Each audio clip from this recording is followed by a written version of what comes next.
The sound of glasses clinking and jazz music filled the brightly lit room. Everyone was laughing, everyone but Florence. She sat at the far end of the table, wearing the pale blue dress Chloe had chosen for her, a modest color, suitable for your age, Chloe had said. The light reflected off the wine glass in her hand, dazzling, almost painful to look at. At the head of the table, Chloe, her daughter-in-law, shone like a star. Her smile, her voice, the way she held her husband's arm, all of it was perfect, too perfect. Florence smiled faintly, trying to hide the sting inside. She was used to being forgotten, used to sitting alone in a crowd that was supposed to be her own family. But just as she was about to stand up to help clear the dishes, Chloe walked over. Her heels struck the wooden floor with sharp metallic precision. She bent down, still smiling, her voice so low only the two of them could hear. "Mother, please stay seated. Don't get up, okay? There are a lot of people here. Just sit quietly in that corner. I don't want you to embarrass me." Florence froze. Her lips trembled, but no words came out. That gentle whisper cut deeper than any blade. "Embarrass? You?" Chloe kept smiling and turned back to the table, where laughter rose again, loud, false, endless. Florence's vision blurred faces, lights, even the wine glass in her hand trembled. She swallowed the ache in her throat and sat back down, exactly where she'd been told to. Beside her was a small table with a few wilting white lilies, their scent heavy, suffocating. Every laugh, every toast from across the room felt like a knife, reminding her that she, the mother who had given everything, was now nothing but a shadow in her own home. Her eyes drifted toward her son. He was smiling, raising his glass to clink with his wife's. He didn't see his mother sitting silently in the dark. Florence turned her face away, tears spilling, quickly wiped before anyone could notice. She didn't want to ruin the party, didn't want to be a bother, as always. Night deepened. Guests said their goodbyes, heels clicking away down the hall. The house was left in a soft amber glow, filled only with the whisper of wind through the windows. Florence quietly cleared the plates, gathered glasses, wiped the table. On the balcony, Chloe was on the phone. Her voice was low, but Florence caught fragments. "Yeah, it's done. She doesn't suspect a thing. Once she signs next week, it's over." Florence froze. "She doesn't suspect a thing?" She looked toward the balcony. Chloe had her back turned, speaking softly, twirling a wine glass between her fingers. "Yeah, the lawyer's handling it. Don't worry, once his mother signs, everything will belong to us." The glass slipped from Florence's hand and shattered on the floor. The sharp crack tore through the silence. Chloe turned, eyes wide, but only for a moment before her smile returned. "Mother, what happened? Let me clean that up." Florence couldn't speak. Her hands were shaking as she bent to pick up the shards. Blood welled at her fingertip. Chloe knelt beside her, dabbing the blood with a napkin, her voice dripping with sweetness. "Next time, be more careful, okay?" Then she stood, turned, and closed the balcony door. The soft click of the lock echoed like a verdict. Florence looked around the silent house. On the table, half hidden beneath a pile of papers, was a white envelope, scrawled across it in uneven handwriting, "Transfer of ownership, Florence M." Her heart pounded as she touched it. The light flickered. The scent of lilies grew thicker, choking the air. Outside, the wind howled through the cracks. And inside her head, that same whisper repeated over and over like a curse. "Mother, just stay quietly in that corner." Florence clenched the paper in her trembling hands. A chill raced down her spine. She understood now tonight wasn't just a celebration. It was the beginning of a scheme, and she was sitting right at the center of it. Florence once had beautiful hands. In her youth, those hands had dressed countless wounds not just for her patients, but for the people she loved. She worked as a nurse for more than 30 years at the city hospital. Every morning, she woke up at 4, brewed coffee for her husband, prepared breakfast for her son, and hurried off to her shift. The work was hard, the pay was small, but she never complained. People often called her Florence of the ER, not only because her name matched Florence Nightingale's, but because of her devotion, a kind so deep it bordered on self-sacrifice. Once, she worked 48 hours straight to save a multi-trauma patient, then collapsed right outside the recovery room. When she regained consciousness, her first question was, did the patient make it? Florence's life was bound to the smell of disinfectant, the sound of doctors' footsteps, and the cold glow of white hospital lights. But what made her proudest wasn't her career. It was her only son, the one she always believed to be the greatest gift life had given her. After her husband died of a stroke, Florence poured all the love she had left into her son. She was afraid he'd be lonely, afraid he'd suffer, afraid he'd marry the wrong person. So when he brought Chloe home, bright, polite, her eyes full of confidence, Florence smiled in relief. "She's a good girl," she said. "She'll take care of him." From that day on, Florence quietly stepped back, becoming the cook, the housekeeper, the babysitter. No one asked her to. She simply thought that if she could do something, anything for her family, no matter how small, it was worth it. Every morning, before anyone else was awake, she boiled water, brewed coffee, and toasted bread just the way Chloe liked it. Every night, she sat sewing the tear on her son's shirt quietly, as if to say, "I'm still here." All her life, Florence only knew how to give and never learned how to take anything back. When the young couple decided to buy a new house, it was Florence who sold her old one, the little place where she and her husband had lived for more than 25 years. The paint had peeled, but every corner was soaked in memories. On the day she signed the papers, her hands trembled, yet she smiled and said, "As long as my son has a better home, I'm happy." The sale brought in $250,000, which at Chloe's suggestion was transferred under the couple's names. "It'll be easier for the loan, Mom, and we'll avoid the tax hassle," Chloe had explained gently, her voice soft, her eyes sincere. Florence believed her without a second thought. Her daughter-in-law spoke so kindly, looked so honest there was no reason to doubt her. The new house was big and bright, with a west-facing balcony overlooking the lake. Chloe called it our home. Those two words, our home, warmed Florence's heart like sunlight. At first, everything was perfect. Chloe called her Mom, wrapped an arm around her shoulder while they cooked, and laughed brightly at Florence's old stories. For a while, Florence truly felt as if she had gained a daughter. But slowly, silence began to seep into their dinners. Chloe started coming home later, always with the same excuse, a tight project deadline.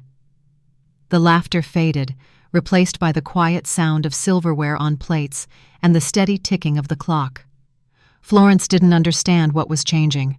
Some nights she waited until 10, food long gone cold, just to hear the front door open and a tired voice say, "Go to bed, Mom. I'll eat later." She comforted herself. "She's just busy." Young people are like that. But inside, her heart felt hollow.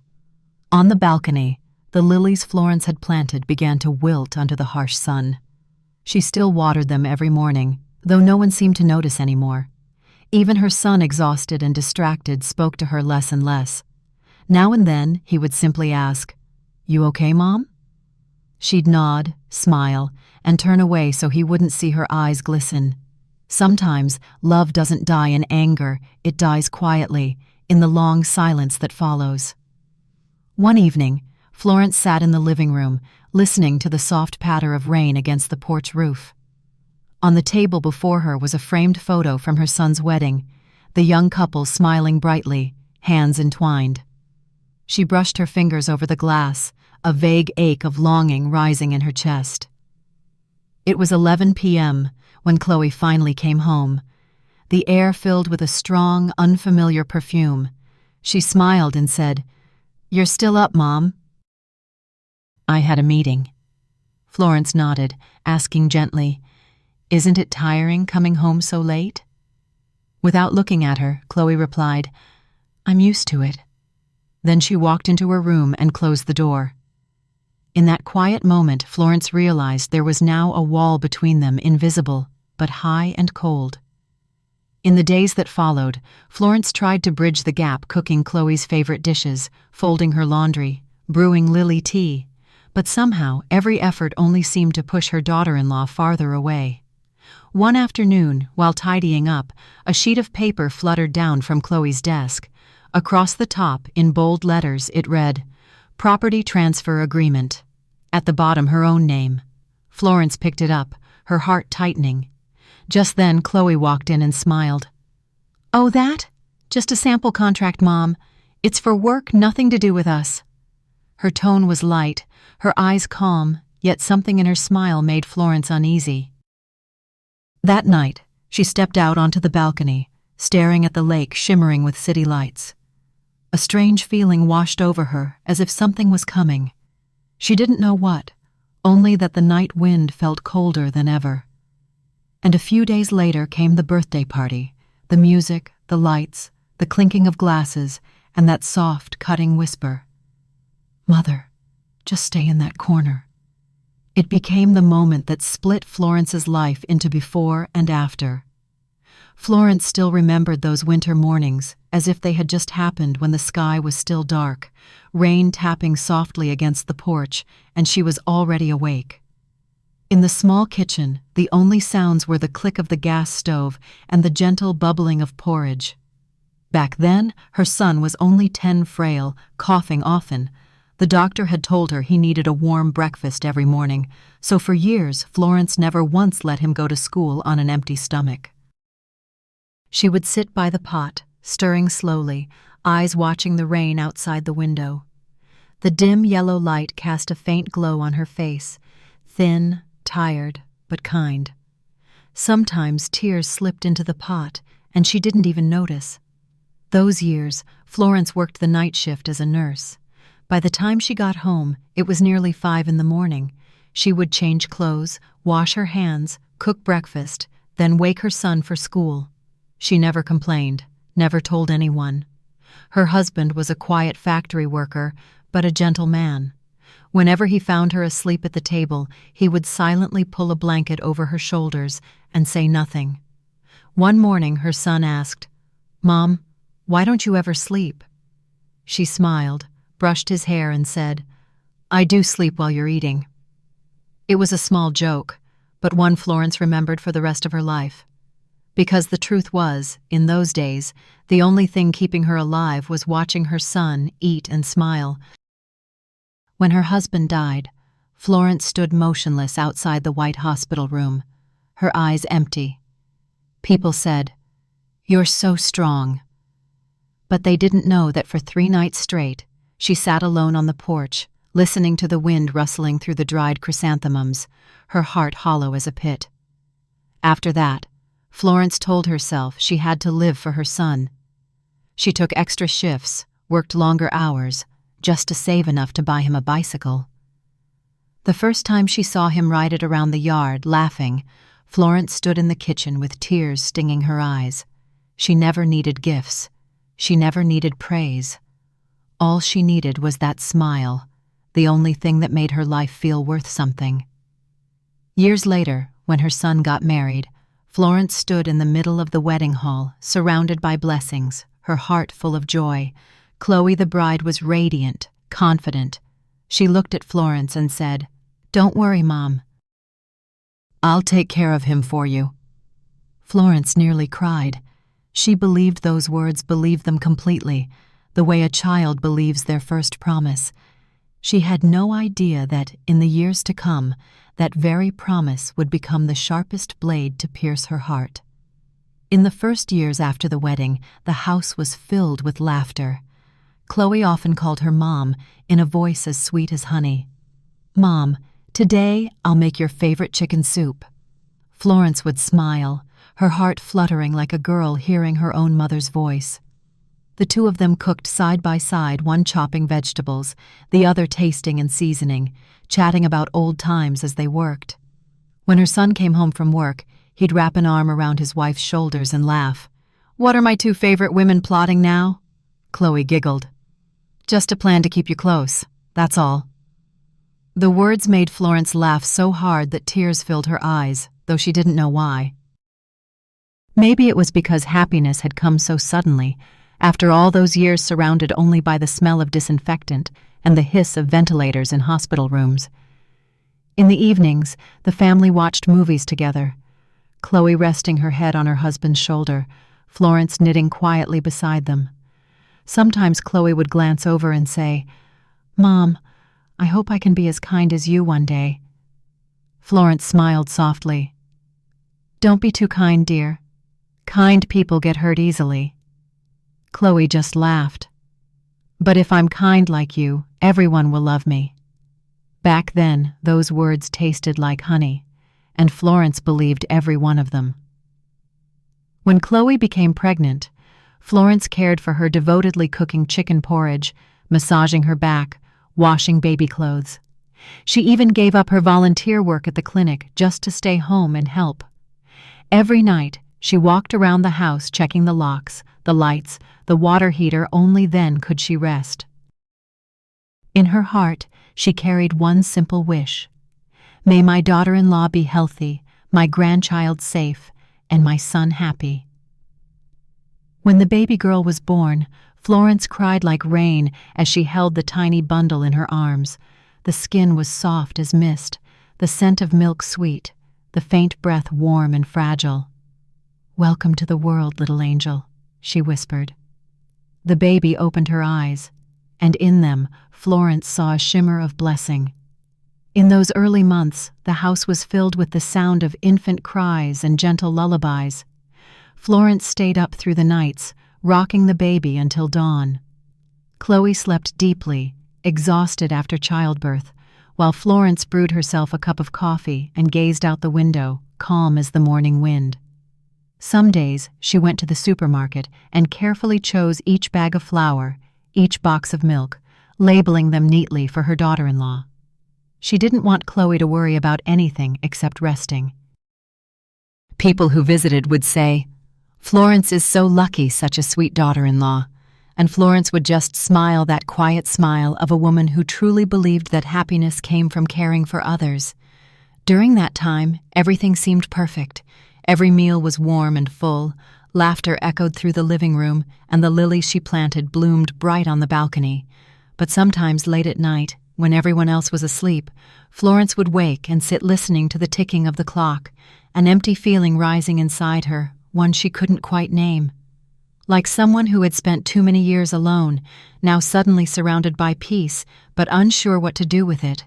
She didn't know then that those peaceful years were merely the silence before the storm. Everything began to change so quietly. No arguments, no tears, just the smiles weren't the same anymore. Florence noticed it one ordinary morning. She was making breakfast golden pancakes, rich with the scent of butter, Chloe's favorite. When she set the plate on the table, Chloe barely glanced at it and said, "Thanks, Mom, but I'm on a diet. I have a photo shoot coming up for a project." Her tone was calm, not harsh, yet it made Florence pause. The spatula slipped from her hand and hit the counter with a small sound that echoed inside her chest.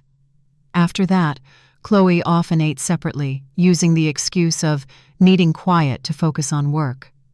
Her son came home exhausted, showered, then glued his eyes to his phone.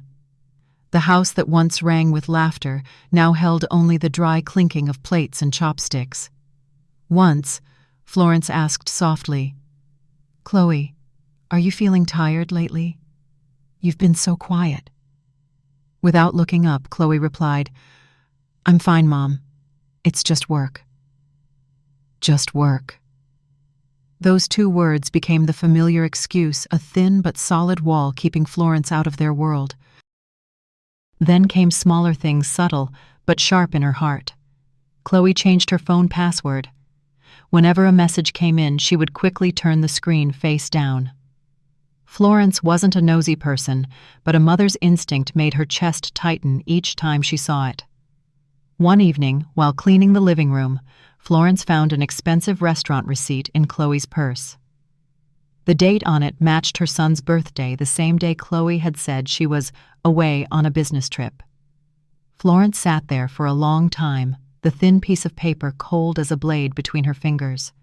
She wanted to ask, but how?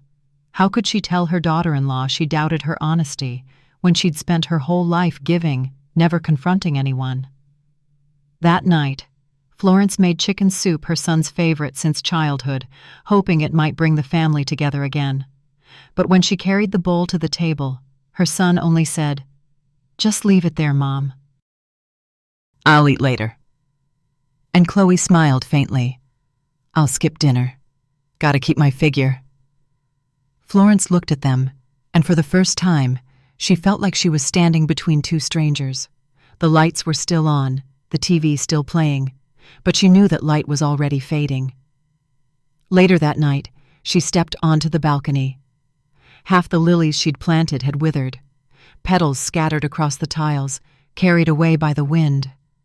Florence whispered to herself, "Maybe I just didn't take good enough care of them." That woman who had spent her whole life giving didn't realize that some people, once they've had enough, start seeing kindness as an inconvenience. The first cracks make no sound, but they creep quietly through every corner of a home, every beat of a heart growing, little by little, like a storm gathering far out at sea. That autumn, the house grew strangely quiet. No more laughter in the mornings, no smell of freshly baked bread, no little voice calling, "Grandma!" The little girl had grown, now attending preschool, and every morning Chloe took her there early. Florence would stand by the window, holding a steaming cup of tea, watching them disappear down the street. One morning she asked softly, "Dear, I could take her to school sometimes, it might help you out." Chloe smiled, a short smile, cold as the surface of a still lake. "That's okay, Mom. I prefer to do it myself." That was all, but inside Florence, a deep sadness rippled like a door had been gently closed, just enough to leave her standing outside. From that day on, everything in the house moved to its own rhythm, one that no longer included her.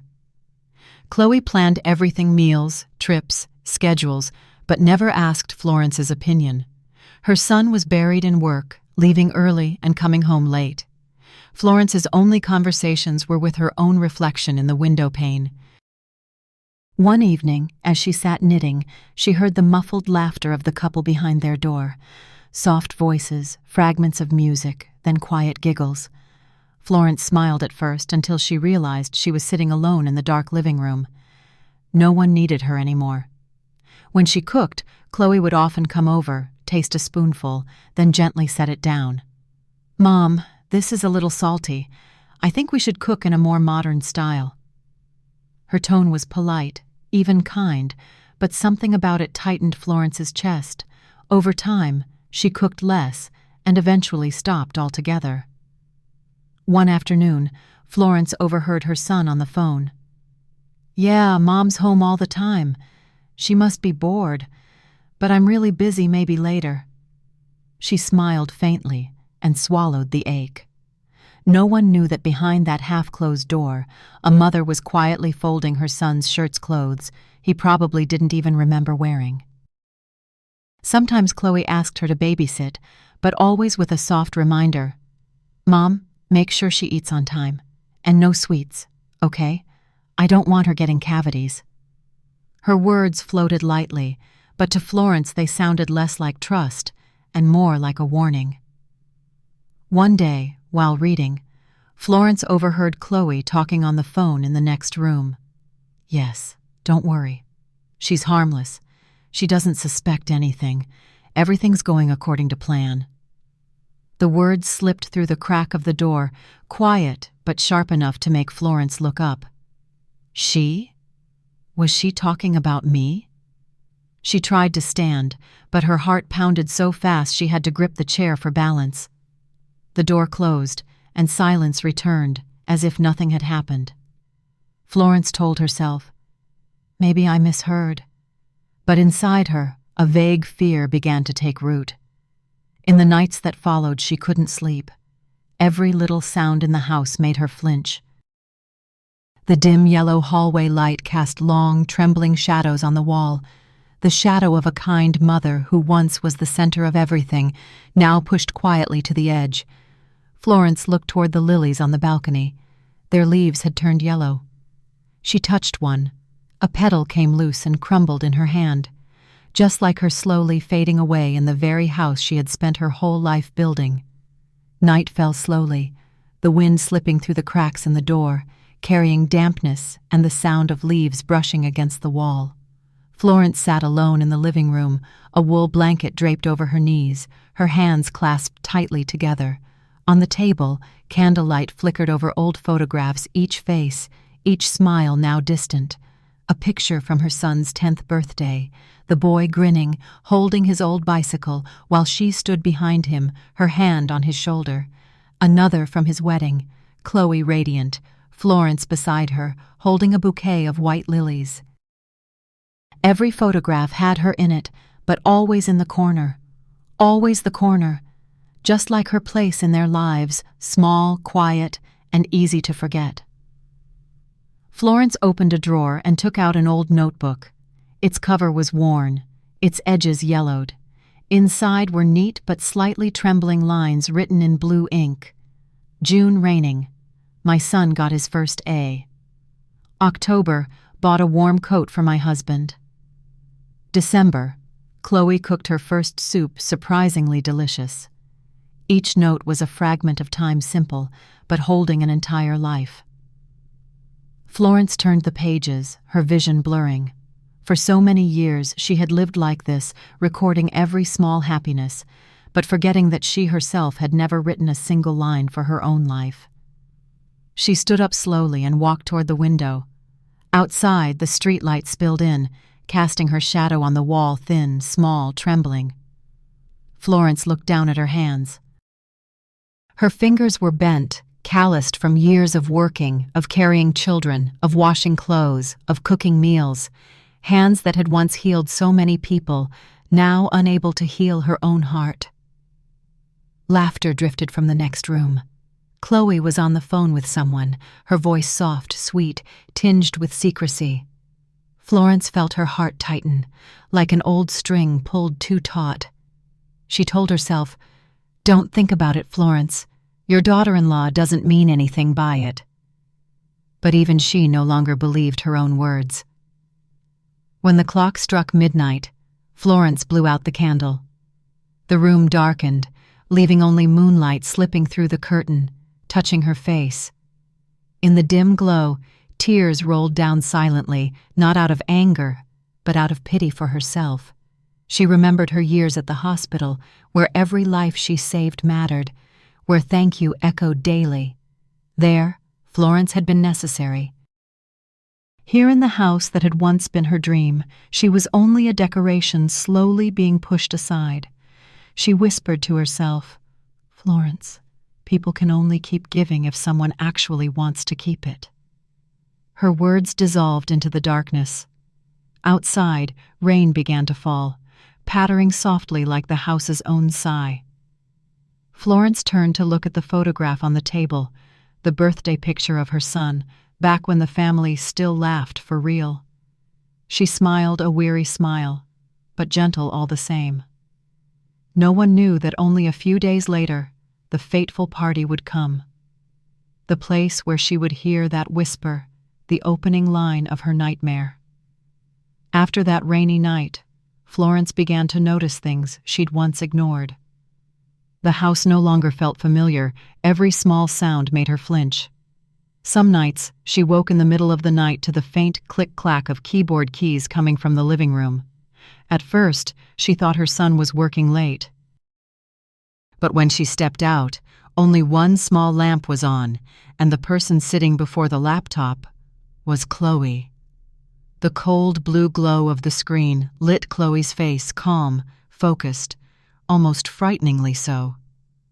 Florence stood behind the half-closed door, watching her lips move, hearing her whisper, Send it before Friday.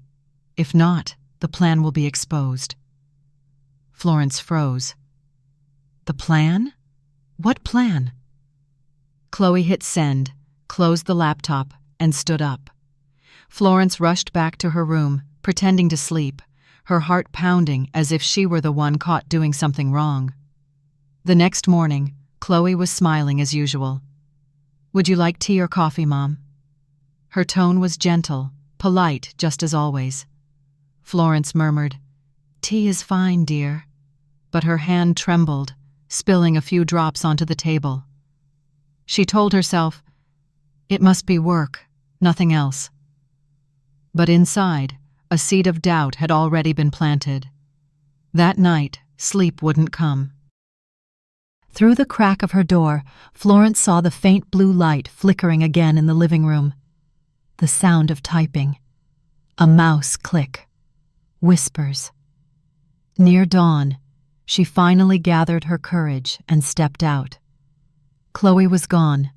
The laptop was still open, the screen still glowing. Across it, a single line glared back at her. Transfer contract, urgent before signature. Florence read it again and again. Each word grew heavier, pressing down on her chest. Transfer contract. Transfer of what? The cursor blinked beside the recipient's name. Florence M. A chill shot down her spine. The room was utterly silent, except for the steady tick of the wall clock, each beat like a reminder that something was happening. And she was the only one left in the dark. Florence shut off the screen and returned to her room. She lay down, eyes wide open, heart still racing. That phrase burned in her mind, flashing like a knife's edge. Transfer contract, before signature. The next morning, she tried to sound casual. "Chloe, I noticed you were still working late last night. Aren't you tired?" Chloe smiled faintly, sipping her coffee. "Just company paperwork, Mom. Nothing for you to worry about." Then she grabbed her bag and left. Her tone was light as ever, but to Florence, there was something new, a quiet coldness she had never seen before. All day, Florence couldn't focus. She tried to read, to cook, to tend the flowers, but her mind kept circling back to that phrase, transfer contract. It echoed like a refrain she couldn't escape. That evening, she gathered her courage and opened the cabinet, searching through the old documents. There it was, the house papers. Her name, her son's, Chloe's, all neatly stacked in a plastic folder. But tucked inside was something new. A sheet she had never seen before. At the top, bold letters read, "Amendment of Ownership Agreement." Her hands shook as she lifted it. The ground beneath her seemed to sway. There was a space for her signature blank, and in the upper corner, Chloe's signature already there. Florence sank into the chair. The air in the room grew thick, heavy. Outside, the wind slipped through the window frame, letting out a long, low whistle like a warning from the night itself. Since discovering that strange document, Florence moved through the house as if afraid her own breath might make a sound. Every time the phone rang, she startled. Every time Chloe smiled, she wondered if the smile was real. One morning, after Chloe left the house, Florence stepped into the living room. The laptop was still open, its black screen displaying a password prompt. She hesitated, then tried typing Chloe's birthday. Wrong. She tried the wedding date. Wrong again. Finally, on impulse, she entered her son's birthday. The screen unlocked. Florence froze. On the desktop was a folder titled Family Docs. Inside were dozens of PDF files, mortgage agreement, property update, transfer of ownership, legal signatures. Her hands trembled as she opened one. The first line read, "The property owned by Florence M. shall be transferred to the first legal heir." She stopped breathing. The first legal heir. Who? Just then, the door opened. The sharp click of high heels echoed across the floor. Chloe. Florence hurriedly closed the laptop, turned around, and pretended to wipe the table. Chloe's eyes narrowed slightly. "What are you doing here, Mom?" "Oh, just dusting. I saw your laptop open and didn't want dust to settle on it." Chloe smiled faintly, her voice steady, smooth. "My computer has a security system. Better not touch it, wouldn't want it to break." The smile was polite, almost gentle, yet it chilled Florence to the bone. There was something behind that voice, something like a warning. From that day on, Chloe began locking her study every time she left the house. Florence didn't ask, but she knew Chloe had realized. An invisible wall had risen between them, thicker, colder, and impossible to cross. That night, Florence heard her son speaking to his wife through the wall. His voice was weary, low. "What did you do to upset Mom? She seems sad." "I didn't do anything. She's probably imagining things. Older people get like that, you know." Those words cut deeper than any blade. Lying on the other side of the wall, Florence listened, breath shallow. Older people, imagining things.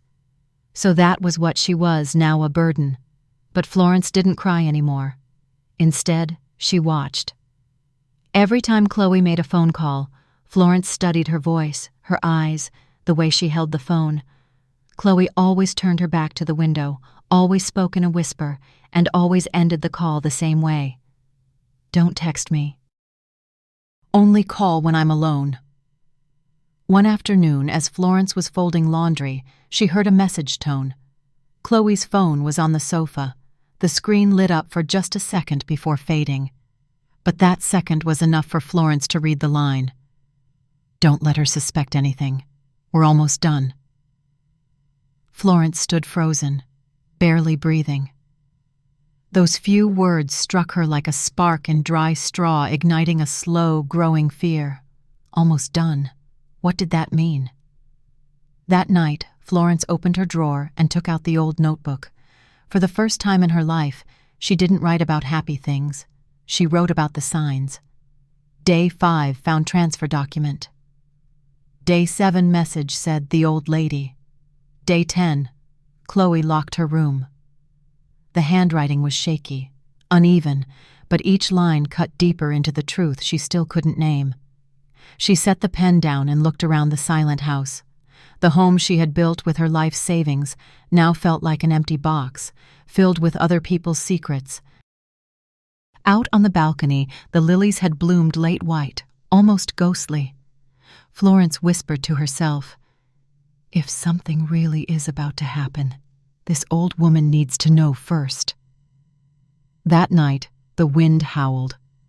Florence couldn't sleep.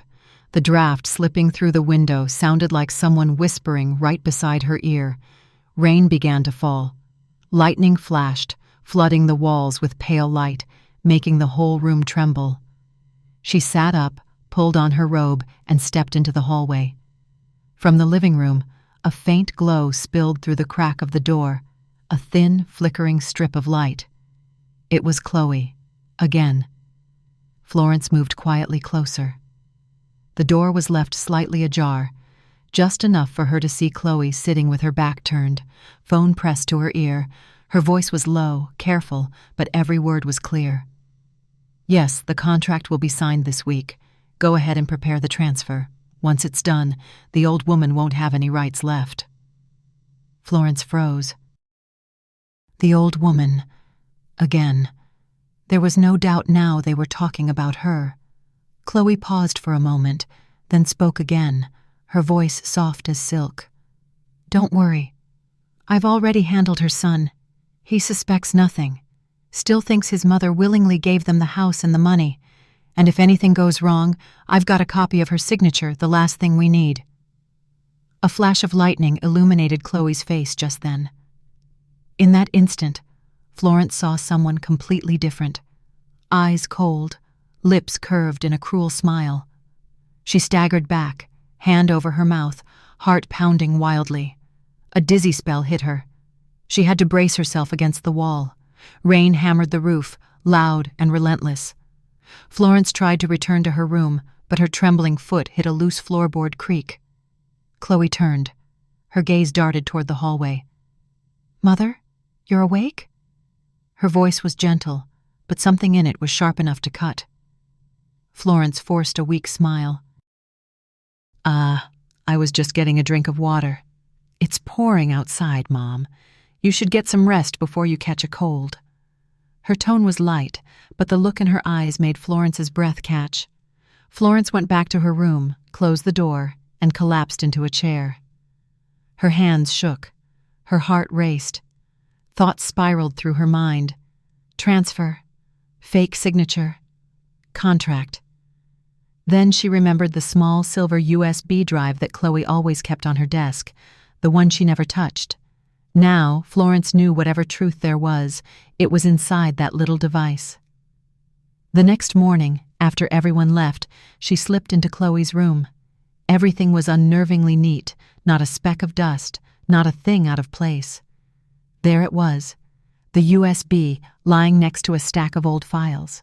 Her fingers trembled as she plugged it into her own laptop. A list of audio files appeared. She opened one labeled Meeting 25. Chloe's voice came through, clear and calm. "If she asks, tell her it's an insurance document. I'll make sure she signs it before her son comes home. After that, everything property, house, shares will legally belong to us." A man's voice replied, "And the son? He won't do anything. I know how to handle him." Florence snapped the laptop shut. Tears spilled down her face as her whole body shook. The room spun around her. She slid to the floor, gripping the edge of the chair to stay upright. Her whole life a lifetime of faith and love, and for what? Selling her house, giving them her savings, caring, forgiving, loving. All traded for this a cold, deliberate plan to strip her of everything. Florence lifted her head, eyes wet but burning with a strange new fire. "No, it's not over yet." Her voice was hoarse, but within it stirred something fierce determination. If Chloe wanted her silence, Florence would make her fear the sound of her own voice. Outside, the rain kept falling. Inside, Florence's gaze sharpened like a blade newly honed. The room was pitch dark. Florence sat motionless in front of the laptop screen, pale blue light washing her face. The rain on the porch drummed on steadily like a countdown clock. She pressed play again. Chloe's voice sounded, clear and chilling. "I've prepared everything. The signature sample, the transfer documents, the household registry copy. Once she signs, it's done." A man's voice answered, low and cold. "What if the old woman refuses to sign? I'll handle her. There are many ways to make an old person think she's doing the right thing." Florence clenched her hands so hard her nails dug into her palms. She felt as if someone were strangling her. She could hardly breathe. She stopped the recording and leaned back in the chair. The air in the room was heavy as lead. In her mind, Chloe's image kept replaying the smiling face, the gentle hand feeding her grandson with a spoon, the sweet voice calling Mom, now revealed as a false mask. Mustering her courage, Florence opened a second file. File name: Call Recording 17. Chloe's voice came again, this time with sounds of pouring wine and quiet laughter. "You don't understand. She trusts me so much she'll sign anything I give her. I just have to tell her it's a bank update form." "And her son? He's blindly in love with me. He trusts me more than his mother." Florence gripped the table edge. Tears fell, but she barely noticed. She heard her daughter-in-law speak those words in a tone as casual as if she were discussing the weather. Then the man laughed, cold. "When he finds out, that old woman won't survive it." "It doesn't matter," Chloe said. "Just get her to sign before Friday. After that, everything will be ours." She sat stunned, her heartbeat pounding like a hammer in her ears. Her vision blurred, yet her hand stayed clenched. Each word stabbed like a needle, not only the pain of betrayal, but the collapse of a lifetime of trust. The house was still, but Florence heard a distant echo, the sound of herself breaking into pieces. She sprang up and staggered to the cabinet, pulling a drawer open and searching through the old files. Just as Chloe had said in the recording, there it was, and bank update packet, neatly tucked in an envelope. Her hands shook as she opened it. Inside lay the contract transferring ownership of the house with her signature at the bottom. She slumped into a chair, breath short, throat dry. She stared at that familiar slanted signature, her own handwriting. She remembered a few weeks earlier when Chloe had brought her that paper. "Mom, this is a bank confirmation form for the house insurance. Can you sign it for me?" Florence had not read it. She had smiled and signed immediately. She believed as she always had. And now that signature was the knife driven into her. Tears blurred the printed lines on the page. She wanted to scream, but only a ragged sob escaped, harsh and hollow. Her whole life she had healed others, soothed their pain, never knowing betrayal. Now she herself was the patient betrayed, deceived, stripped of everything by the very love she had poured out. She bowed her head to the table and wept without sound. Outside, thunder cracked and lightning flashed, briefly lighting the room enough to show her tear-soaked face and an ember of resolve beginning to burn in her eyes. "If you dare steal from me with that signature, I will turn it into my weapon." The next morning, the sky was gray. The air inside the house felt heavy, as if even the brick walls knew what had happened the night before. Florence brewed a cup of coffee, her hands trembling slightly, eyes fixed on the closed door of Chloe's room. She was still asleep after another company party. Florence glanced at the clock, 7:20 a.m. She took a deep breath, set down the cup, and stepped quietly into the hallway. Since moving in, there had always been a small space under the staircase that she'd never paid attention to, a tiny compartment built into the wall, sealed with a rusted lock. When Florence first asked about it, Chloe had said, "Oh, that old thing. I'll fix it later, Mom. Nothing important." But today, Florence decided to open it. She took out an old keyring from the drawer. After a few tries, the lock clicked open. The little door creaked, dust rising into the air. Inside sat a dark wooden box, fastened with a metal latch. Florence dragged it out and set it on the floor. It was heavy, as if it carried the house's hidden weight. She opened it. A smell of damp paper, rust, and something acrid filled the air. Inside was a stack of documents, tied neatly with a red ribbon. Her heart pounded as she untied it. Each page was a bank transfer record from an account under the name Florence M. to another under C. Matthews, over $120,000 in total. Each transaction bore an electronic signature identical to hers. Florence felt dizzy. C. Matthews. Chloe Matthews. She turned to another folder. This one was a life insurance policy. The beneficiary, Chloe Matthews. The payout clause read clearly, "Activated upon the death of Florence M." Her entire body went cold. No more doubts. No more fog. It was all clear now. Chloe didn't just want her money. She was preparing for her death, legal, tidy, and merciless. Her hands shook. The papers slipped and scattered across the floor like dead butterflies. Florence dropped to her knees to gather them, but her vision blurred. Tears mixed with panic until she could barely breathe. Just then, the doorbell rang. Florence startled, clutching the papers to her chest. She opened the door. It was the mailman. "Delivery for Mrs. Florence Matthews from the office of Reed Associates." She signed, hand still trembling. After he left, she tore open the envelope.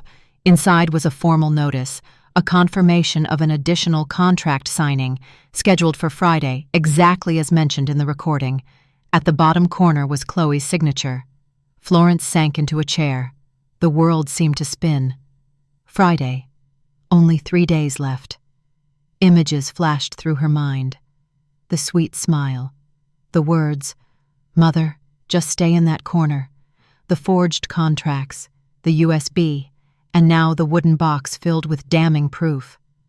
All of it came together into one picture. A perfect crime. A plan calculated down to the day, the signature, the glance. Florence clenched the envelope in her hand and took a deep breath. She wasn't afraid anymore. Fear had transformed into something else, survival. "If she can hide her secret," she whispered, "then so can I." She slipped the USB, the documents, and copies into her coat pocket, then locked the compartment under the stairs just as it was. Outside, a cold gray light streamed through the window, falling across Florence's face. She was no longer the gentle mother she once had been. In her eyes now burned only a calm, cold clarity, the look of someone who had lost everything, except the truth. 3 days. Only 3 days left until the contract amendment signing. Florence knew that if she did nothing by then, everything, the house, the money, the memories, would no longer be hers. But she had to keep pretending. She had to smile, to cook, to say, "Don't forget to eat, dear," as if nothing had changed. The next morning, Chloe came down the stairs, a faint trace of expensive perfume trailing behind her. Florence was wiping the table. The perfect daughter-in-law still looked flawless white blouse, neatly tied hair, heels clicking rhythmically against the wooden floor. "Did you sleep well, Mom?" Her voice was so sweet that anyone else might have mistaken it for genuine care. Florence nodded, smiling gently. "I did, dear. What about you? You've been working so late lately, aren't you tired?" "Oh, I'm fine, Mom. Just finishing a few things with the lawyer." Her eyes flicked toward Florence, sharp and quick as a knife.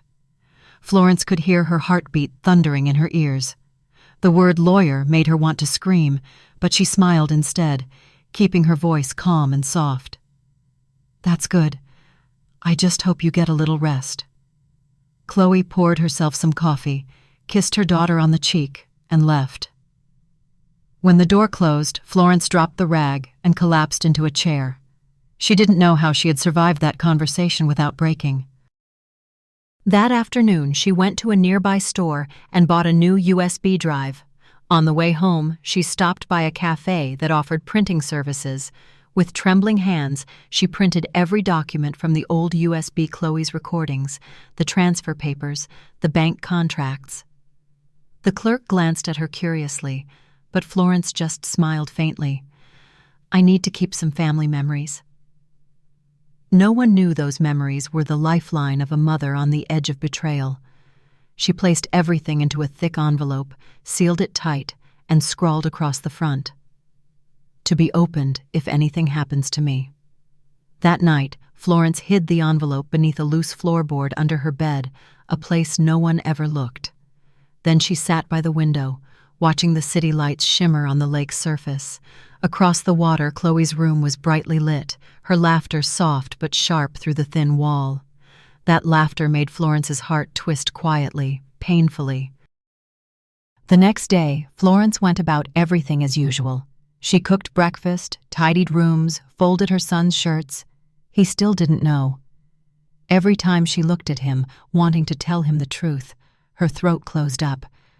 "Mom," he said one morning, "I'll transfer my paycheck into your account this week, okay?" Florence only nodded, pressing her lips together. That account, Chloe already controlled it. Her son had no idea. Later that afternoon, Florence gathered her courage and called the Reed Law Office. Her voice trembled. "Hello, this is Florence Matthews. I'd like to ask about the signing on Friday." The secretary answered politely, "Yes, you're scheduled to come with Mrs. Chloe Matthews. The appointment is at 3 p.m. Florence thanked her softly and hung up. Her throat felt dry. So it was confirmed. Everything was already in motion.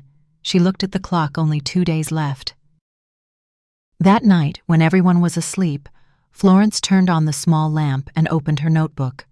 She wrote, Day 11, Chloe spoke with the lawyer. Day 12, printed documents, hid evidence. Day 13, preparing for Friday. Her hand trembled, but each word was clear. At the bottom of the page, she added a final line, a whisper to herself. Florence, don't be afraid. They think you're weak. They've forgotten you once pulled people back from death. She closed the notebook and turned off the light. Outside, rain began to fall again, the first drops of the storm to come. ChatGPT said, Friday arrived in a fine, steady rain. The sky was a dull gray, mist blanketing the lake. The air felt thick, as if holding its breath with Florence. She put on her old beige coat, buttoned it carefully, fastening the worn knit buttons. In her pocket, the envelope with copies of the papers and the little silver USB lay snug. The cold weight of the metal against her hand steadied her. When she came downstairs, Chloe was already waiting. She wore a cream-colored suit, light makeup, magazine perfect. Her eyes swept Florence up and down. A smile appeared gentle, but strange. "Are you ready, Mom? It's only a few signatures. It'll be quick." "I'm ready, dear." Florence's voice was low and calm, so composed that Chloe hesitated for a heartbeat. Then she smiled and took Florence's arm. "I'll drive. You just rest." The car slid over the rain-wet streets. Chloe hummed along softly to a song on the radio as she drove. Florence stared out the window. Rows of trees slid by, and a feeling rose in her chest, painful, cold, and resolute. Reed Associates was on the 10th floor of a glass tower. The reception desk greeted them with a smile. "Good morning, Mrs. Matthews. Ms. Matthews, please have a seat. Someone will be with you shortly." Florence sat on the sofa, clutching her coat.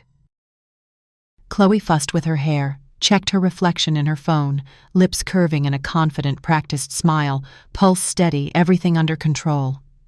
"I told you it's just a formality. Once we sign, everything will be settled. No more trouble."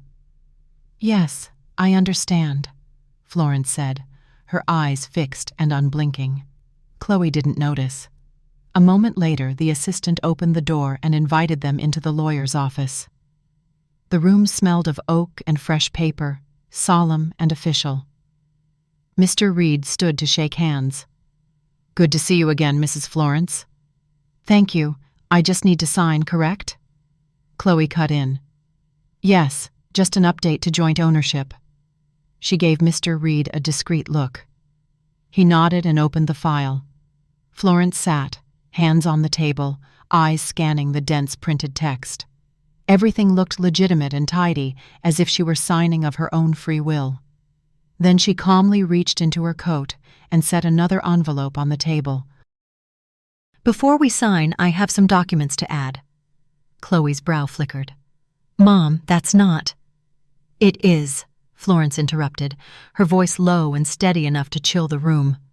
Mr. Reed looked up. "What documents, Mrs. Matthews?" "Some materials I printed from Mr. Chloe's USB."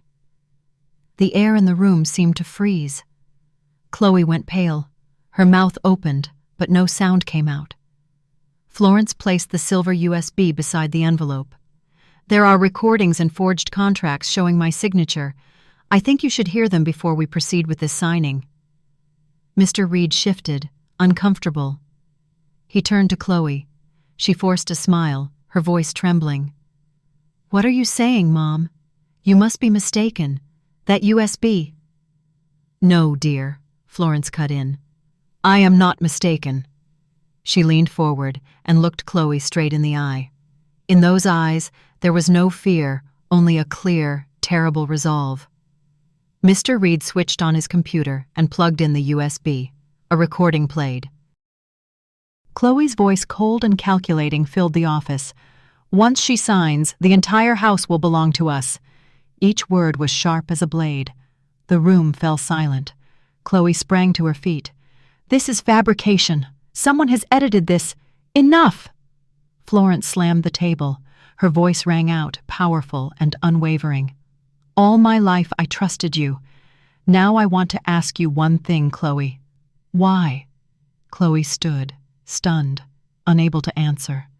Her lips trembled, then silence, a suffocating silence, heavy with the weight of being exposed and of betrayal. Florence rose and faced Mr. Reed. "I will not sign anything today." Then she turned to Chloe. And you, if you lie one more time, I will make the whole world know who you are." She left the room with a steady, measured pace. Each step echoed on the cold marble floor. Behind her, Chloe sank into a chair, face drained of color, eyes hollow. That afternoon the rain stopped. Florence stepped out of the building with feet heavy as lead. No one followed. No apologies, no pleas.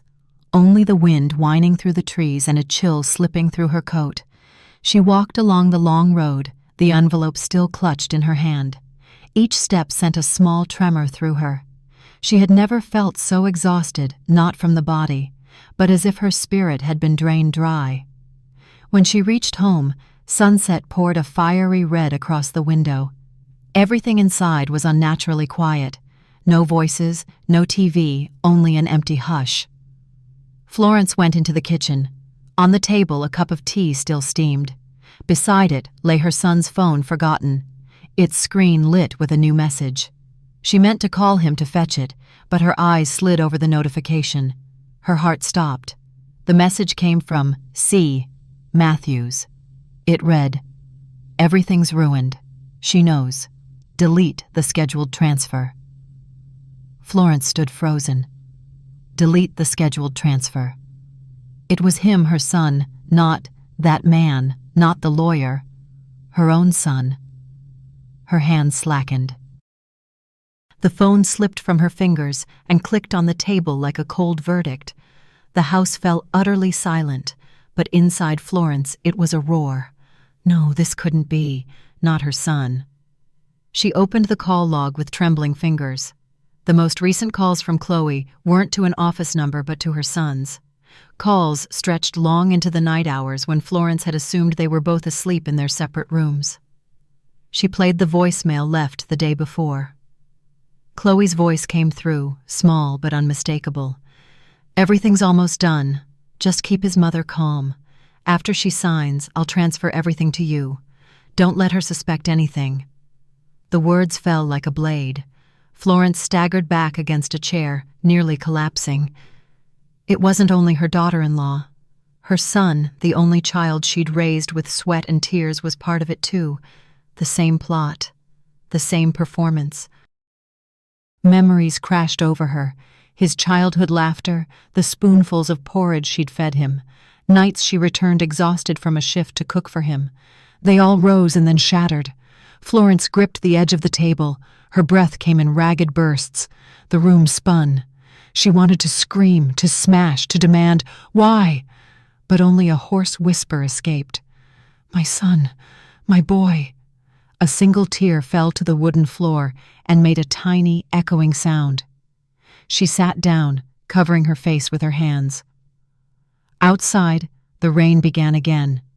A car stopped at the gate, Chloe's. The door opened, and Chloe's voice called, soft as if nothing had happened. "Mom, I'm home." Florence did not answer. She rose, wiped her cheeks, and looked in the mirror. The face that looked back was no longer the frail woman she'd been. Her eyes were bright now, deep and cold. "Let them think I don't know," she said to herself. "And then I'll show them. When a mother is angry, this whole house will shake." She turned to the window, her shadow stretched tall and thin across the wall, rigid. Outside, the rain fell harder.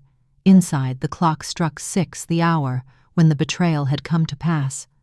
But Florence understood. That hour was also the beginning of her counterattack. That evening, the house was bright with light. Dinner had been set earlier than usual: roasted meat, chicken soup, crispy bread, the same dishes Florence used to cook in the happier days. The table was neatly arranged, utensils perfectly aligned, as if waiting for a peaceful family gathering. Chloe stepped into the kitchen, eyebrows lifting in surprise. "Oh, you cooked all this, Mom. What's the occasion?" Florence smiled. "Nothing special, dear. I just wanted us to have dinner together as a family." Chloe's brow arched slightly, her lips curving in a faint smile. "How nice. You look stronger these days." Her voice was light as air, but Florence could hear the hidden sting behind it. "Maybe because I've been sleeping better," Florence replied softly. Her tone was calm, her eyes steady, so composed that it made Chloe uneasy. Her son came out of his study, shirt slightly wrinkled. "Smells amazing. It's been a while since we all ate together." "Yes," Florence said. "A family meal is something to cherish." The three of them sat down, the sounds of silverware, the soft clink of spoons, and the slow tick of the clock blended into a heavy, fragile rhythm. Chloe picked up her fork and smiled lightly. "By the way, Mom, I saw Mr. Reed this afternoon. He sends his regards. He said you were very sensible, that you knew when to stop." Florence set her spoon down, eyes still on the bowl of soup before her. "Really? Funny, I just got a letter from him, too. He sent a copy of a USB along with it." The air froze. The faint clang of metal against porcelain echoed sharp as a pin drop. What did you say, Mom?" "Oh, perhaps it was sent by mistake, but it had a voice I recognized sounded just like yours, Chloe." Florence lifted her gaze. Her eyes were no longer soft. They glimmered cold and sharp. Chloe's breath caught. Her son forced a strained laugh. "Mom, I think there's some misunderstanding." "A misunderstanding?" Florence's voice came low but cutting. "Son, I'd like to believe that, but unfortunately, evidence doesn't lie." She stood, walked to the cabinet, and pulled out an envelope. She laid it on the table. "In here are the forged contracts, the transfer slips, and the recording between the two of you." The air shattered. Chloe's face drained of color. Her hand trembled around the fork. Mom, what are you saying? Who do you mean by the two of you?" Florence gave a quiet, burning laugh. "Who else, Chloe? You and your husband." Her son shot to his feet. "Mom!" "Who told you that nonsense? I didn't—" "Enough!" Florence's voice boomed through the house, startling them both. In all their years, they had never heard her raise her voice. "I heard your voice myself. The calls, the messages, the promises you made to her. You two planned to trick me to have me sign the house over, sell everything?" Chloe rose, shaking. "No, you're wrong. I was helping him handle the finances." "Helping? By taking out a life insurance policy where you were the beneficiary?" Her voice cracked like a whip. The air turned dense, suffocating. Chloe's lips quivered, but no words came. Her son took a step back, pale, sweat beading on his forehead. Florence moved around the table until she stood behind him. "All your life, I've never raised a hand to you, but if I did today, it wouldn't be out of anger, it would be out of shame." Her words fell heavy, one by one, onto the floor like stones. The house was silent, only 3 heartbeats remained. One ragged, 2 trembling. Florence set her glass down on the table. "Eat. Consider this the last dinner of a family." Chloe collapsed back into her chair, her eyes hollow. Her son bowed his head, unable to look up. Florence sat again, tears glistening, but her voice firm. "From this day on, no one lies to me again." No one spoke for several minutes. Only the rain fell outside, and the clock's hands inched forward cold, like a blade slicing through the air. Florence looked at them, the 2 people she had once trusted as blood, as family. Now they were strangers sitting opposite her. Chloe spoke first. She lifted her head, eyes rimmed red but still flashing with defiance. "What right do you have to talk to me like that? You live in this house, eat the food I cook, live in the home my husband bought. Who do you think pays the electricity, the insurance, everything?" Her voice rose, strained and full of resentment. "You always pretend to be kind, always want to be the good person, but really you just want to control everything. You're afraid of losing power, afraid of being left behind, so you meddle in our affairs." Florence stared straight at her. Her eyes were ice cold. "You're right. I am afraid. But do you know what I fear most?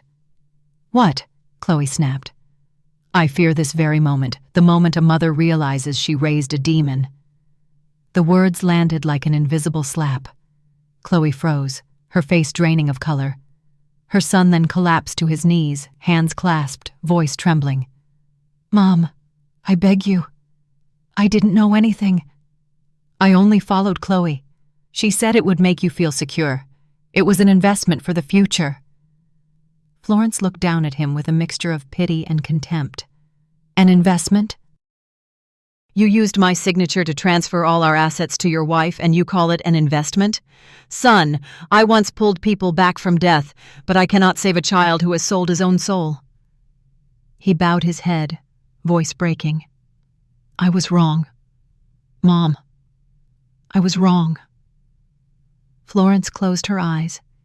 Hearing him call her mom made her chest ache, as if a remaining piece of her heart was clawing to survive. She inhaled deeply, opened her eyes, and spoke calmly. If you've done wrong, pay for it, and those who show no remorse, they will pay twice as much.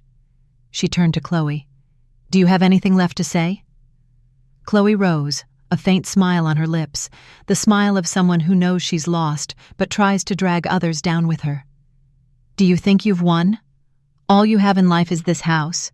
I have the real signed papers. The bank recognizes them. What can you do? Florence was silent for a few moments. Then she pulled a new file from her coat, an official copy of the documents, and an envelope stamped in red. I can cancel everything, because the signature you used has been proven forged. There are recordings, there is evidence. And Chloe, I sent this copy to Mr. Reed this morning. Chloe stepped back, lips moving, but unable to form words. Her face went as white as paper. No. Mom, you're joking, right? I have never joked in my life, Florence replied, her voice low and precise. From today, all assets revert to my name, and I have already spoken with the police. They will need to see both of you tomorrow morning. The atmosphere shattered. Chloe screamed, You have no right to do this. You're senile. Who will believe you? Florence answered, voice as cold as metal. The evidence will speak, and you will learn to bow to the truth. Chloe began to cry, voice breaking, then yelled, Why won't you just disappear? You've lived long enough, let us live. Florence stood still, eyes glistening, but her voice sharper than ever. No, my child, I have not lived enough. I'm only just beginning. Her words rolled through the house like thunder. Her son collapsed and sobbed. Chloe, pale and trembling, backed toward the door, but Florence did not stop. She stepped closer and whispered, her voice icy. If you ever set foot in this house again, I will make you regret it for the rest of your life. That night, the rain fell endlessly, as if even the sky was exhausted from witnessing the lies inside that house. Florence sat alone in the living room, the soft yellow light washing over her face, weary yet luminous, glowing with the quiet strength of someone who had finally stepped out of the dark. The house was silent. Chloe was gone, the door slammed so hard the picture on the wall rattled. Her son sat in the corner, head bowed, hands clenched tight. Florence said nothing for a long while. She only looked out the window, where the rain drenched the lilies outside. Their petals were torn, broken yet still clinging to their stems. At last she spoke, her voice hoarse and slow. Do you remember the day your father died? He looked up, eyes wet. I remember. And what did I tell you then? You said no matter what happens, we must live with decency, because that's the only way to hold our heads high. Florence nodded gently. Decency. But you chose to bow to money instead. You sold your mother for less than a contract is worth. He broke down, falling to his knees. Mom, I was wrong. I got caught up in it all. I thought once it was over, I'd tell you everything, but it went too far.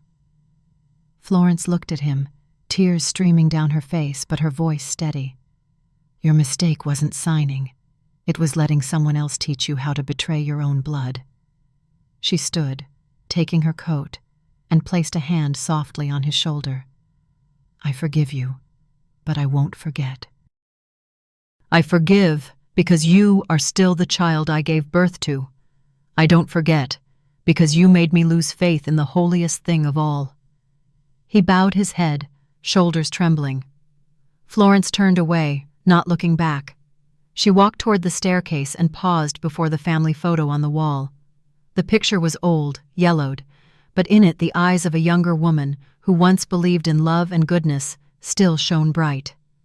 She took the frame down, slipped it into her bag, and turned to look around the house one last time. Every corner, every crack in the wall bore witness to years of sacrifice and deceit. "This house is no longer a home."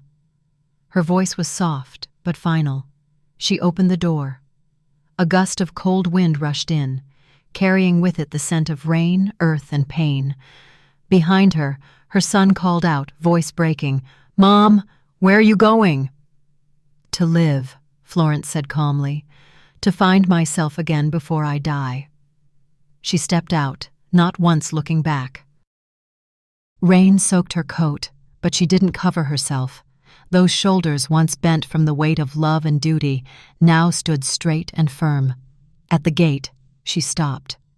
A flash of lightning split the night sky, lighting her face half-shadowed, half-shining.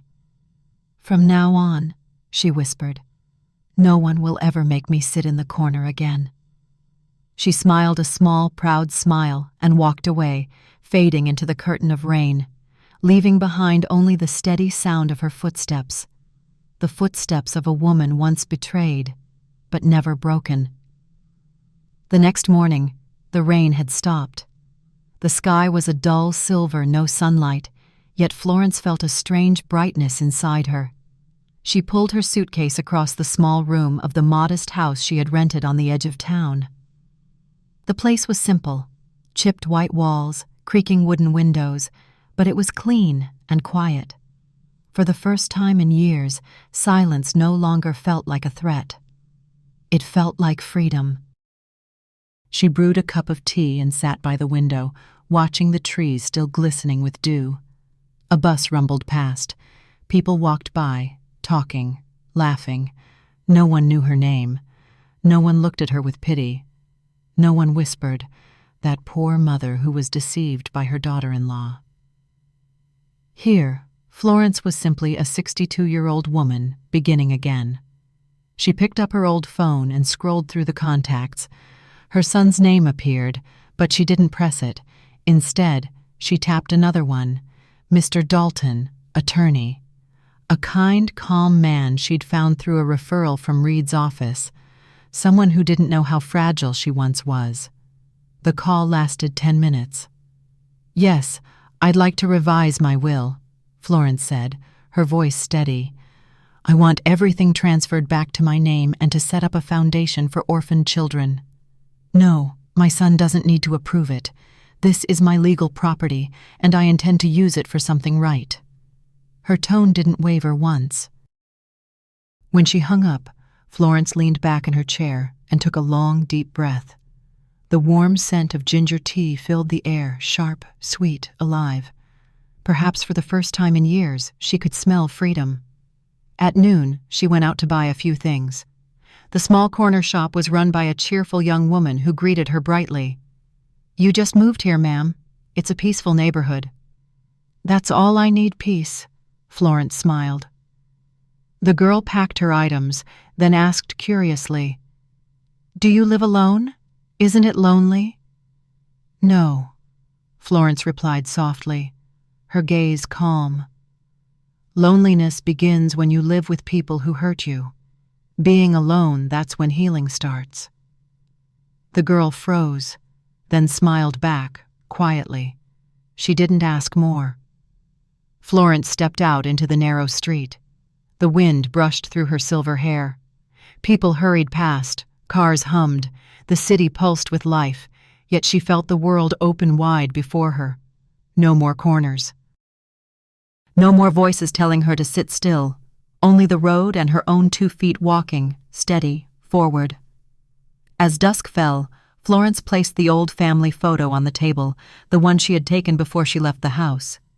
She took a pair of scissors and carefully cut out the center, the part where Chloe and her son stood, arms around each other. What remained was her own image smiling faintly, head tilted, eyes looking into the distance. Now, the photo showed only her, and strangely, it was more beautiful than ever. She put it into a new frame and set it beside a small pot of lilies she'd bought that morning.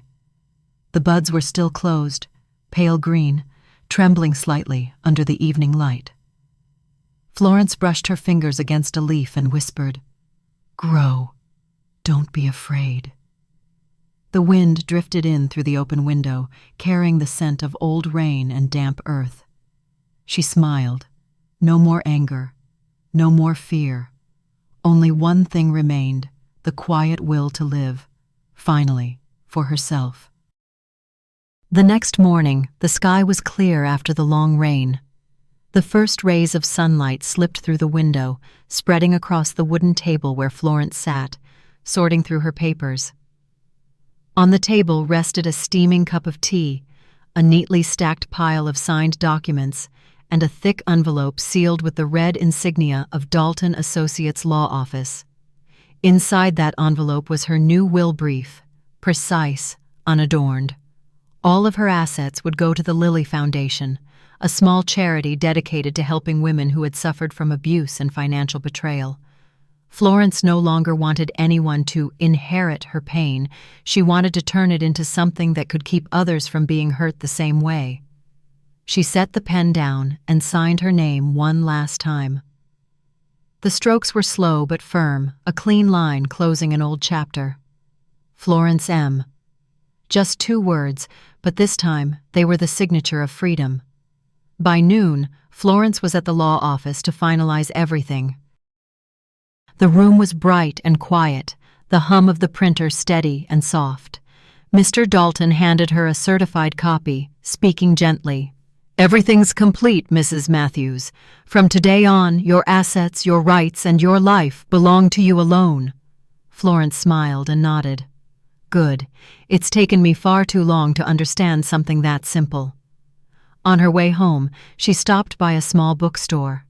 A brown leather journal caught her eye on the cover, faintly embossed were the words, "Begin again." She bought it without hesitation. That night, Florence opened the journal and wrote the first lines. "The first day of my new life, I am no longer the mother who was betrayed. I am Florence, the woman who stood up." In the afternoon, she took a walk by the lake. The sky was a soft, endless blue.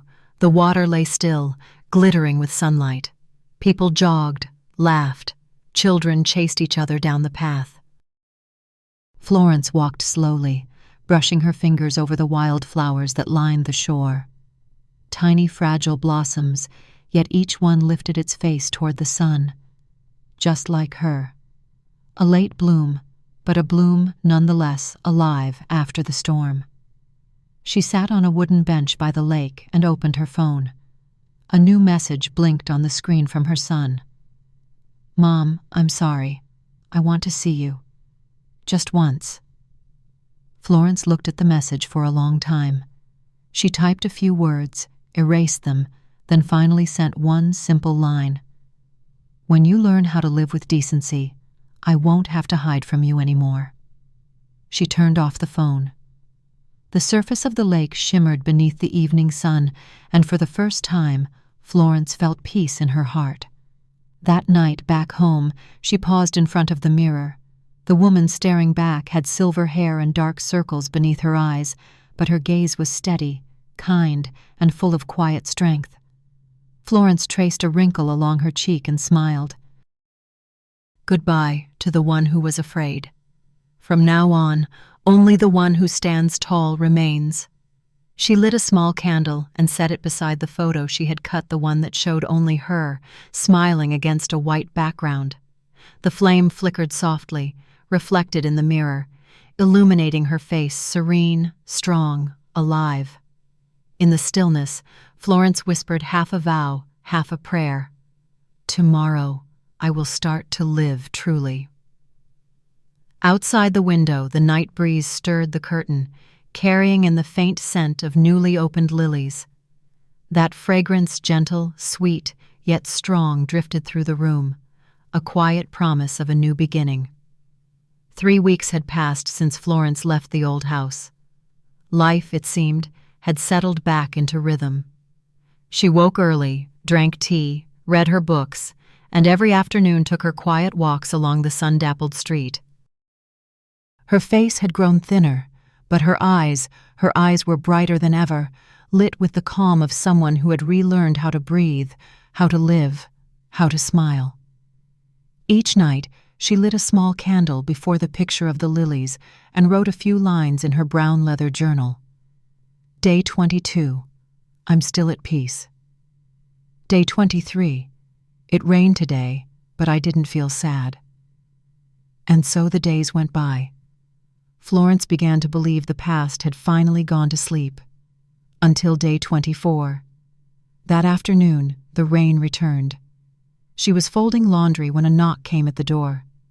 A mail carrier drenched in his raincoat held out a small brown package. No sender's name, only a line scrawled in shaky handwriting. To Florence M. She signed, took it, and closed the door. The parcel was light, no bigger than her palm. Inside was an old cassette tape wrapped in silver paper, and a scrap of paper with trembling words. Play it, and trust no one. Florence froze. The room was silent, but for the sound of rain hammering the tin roof. She lifted the cassette. The label was faded, handwritten. June 5th, archive copy. June 5th, the exact date Chloe had first met with that lawyer. Florence hesitated. Part of her wanted to throw it away. Another part knew truth never really sleeps. She opened a drawer, took out her old cassette player, plugged it in, and pressed play. The tape hissed, then a man's deep voice emerged. "Are you sure, ma'am? Do you really need to do this?" Then Chloe's voice, cold, controlled. "I have no choice. He's forcing me to sign. If I don't, we both lose everything." Florence frowned. He? A second man's voice joined in, quieter, with the sound of papers shuffling. "The person behind all this doesn't want the house for the money. They say there's an old hospital record from St. Mary's hidden inside." Florence's heart stopped. St. Mary's Hospital, where she had worked for more than 30 years. Her pulse quickened. She remembered. The scandal that had been buried all those years ago, the missing donation fund, the unexplained patient deaths, and the files that disappeared in 1998. The tape went on. "They say Florence kept a copy, probably in the old safe, down in her basement." Chloe's voice trembled. "If I hand it over, you must promise don't hurt her." The man laughed, dry and cruel. "Of course. Once I have what I want, who would need her anymore?" The tape clicked off. Florence sat motionless. The air in the room turned cold, heavy. Inside her mind, the pieces began to fit together. Chloe, her son, the contracts. And now, this man. It wasn't just betrayal. It wasn't just greed. It was something bigger, a plan years in the making. And she was at the center of it. She stood, went to her closet, and pulled out an old ring of keys. Her hands trembled, but her eyes were blazing. She knew exactly where to go. The old house still had a basement, and down there, a safe that hadn't been opened since 1998. "So this isn't over," she whispered. Her voice was soft, but it carried through the small room. Outside, the rain poured harder, the wind rattling the windows. She slipped the cassette into her coat pocket, fastened the buttons, and stepped out into the storm. Lightning tore across the sky, lighting her face sharp, fierce, alive. Florence was no longer the gentle, betrayed mother. She was the keeper of a secret the world thought long buried. She clenched her fists and walked into the rain, her eyes shining with something new, not just fear, but the awakening of someone who had realized she now held the power